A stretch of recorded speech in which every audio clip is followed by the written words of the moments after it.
Our book today in the Thom Hartmann Book Club is Medical Apartheid, the dark history of medical experimentation on black Americans from colonial times to the present, by Harriet A. Washington. This is from the introduction. On a sylvan stretch of New York's patrician Upper Fifth Avenue, just across from the New York Academy of Medicine, a colossus in marble, august inscriptions, and a bas-relief caduceus grace a memorial bordering Central Park. These laurels venerate the surgeon James Marion Sims, M.D., as a selfless benefactor of women. Nor is this the only statuary erected in honor of Dr. Sims. Marble monuments to his skill, benevolence, and humanity guard his native South Carolina's State House, its medical school, the Alabama Capitol grounds, and a French hospital. In the mid-19th century, Dr. Sims dedicated his career to the care and cure of women's disorders and opened the nation's first hospital for women in New York City.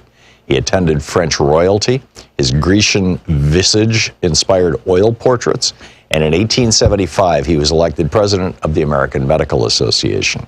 Hospitals still bear his name, including a West African hospital that utilizes the eponymous gynecological instruments that he at first invented for surgeries upon black female slaves in the 1840s. But this benevolent image vies with the detached Marion Sims portrayed in Robert Thom's J. Marion Sims, Gynecological Surgeon, an oil representation of an experimental surgery upon his powerless slave, Betsy. Sims stands aloof, arms folded, one hand holding a metroscope, the forerunner of the speculum, as he regards the kneeling woman in a coolly evaluative medical gaze. His tie and morning coat contrast with her simple servant's dress, head rag, and bare feet. The painting, commissioned and distributed by the Park Davis Pharmaceutical House more than a century after the surgeries, as one of its History and Medicine in Pictures series, takes telling liberties with the historical facts. Thom portrays Betsy as a fully clothed, calm slave woman who kneels complacently on a small table, hand modestly raised to her breast before a trio of white male physicians. Two other slave women peer around a sheet, apparently hung for modesty's sake, in a childlike display of curiosity. This innocuous tableau could hardly differ more from the gruesome reality in which each surgical scene was a violent struggle between the slaves and physicians, and each woman's body was a bloodied battleground. Each naked, unanesthetized slave woman had to be forcibly restrained by the other physicians through her shrieks of agony as Sims determinedly sliced, then sutured her genitalia.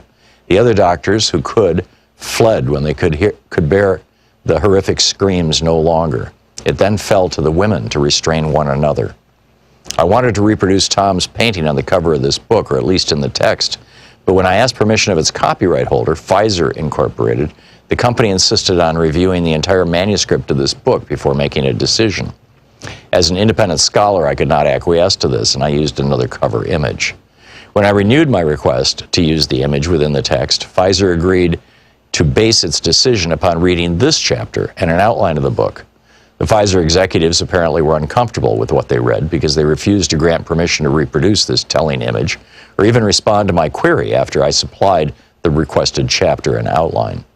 This act of censorship exemplifies the barriers some choose to erect in order to veil the history of unconscionable medical research with blacks.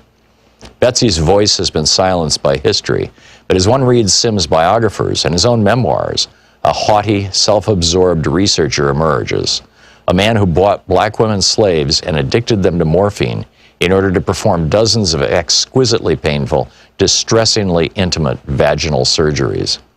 Not until he had experimented with his surgeries on Betsy and her fellow slaves for years did Sims essay to cure white women. Was Sims a savior or a sadist? It depends, I suppose, on the color of the women you ask. Marion Sims epitomizes the two faces, one benign, one malevolent, of American medical research. Quote, Of all the forms of inequality, injustice in health is the most shocking and the most inhumane. In 1965, Martin Luther King Jr. spoke those words in Montgomery, Alabama, at the end of the Selma to Montgomery march that had been attended by the black and white physicians of the Medical Committee for Human Rights. King had invited the doctors not only to give medical help to injured marchers, but also to witness the abuse suffered at the hands of segregationists.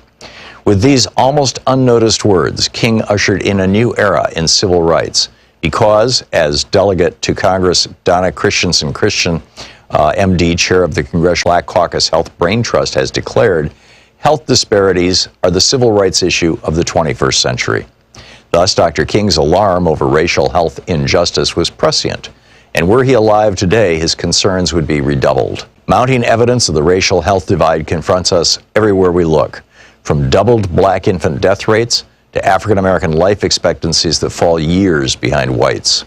Infant mortality of African Americans is twice that of whites. The book, Medical Apartheid by Harriet A. Washington.